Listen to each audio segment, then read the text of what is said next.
நான் C. Joseph Vijay எனும் நான்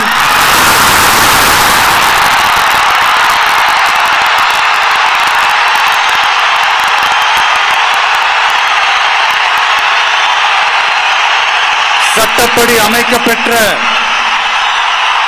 இந்திய அரசியல் அமைப்பின்பால் உண்மையான நம்பிக்கையும் மாறா பற்றும் கொண்டிருப்பேன் என்றும்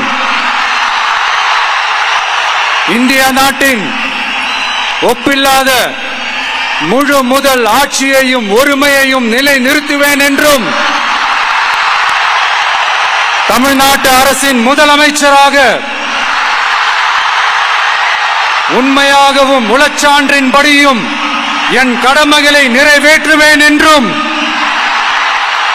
அரசியல் அமைப்பிற்கும் சட்டத்திற்கும் இணங்க அச்சமும் ஒருதலை சார்பும் இன்றி விருப்பு வெறுப்பை விலக்கி பலதரப்பட்ட மக்கள் அனைவருக்கும் நேர்மையானதை செய்வேன் என்றும் ஆண்டவன் மீது ஆணையிட்டு உறுதிமொழிகிறேன்.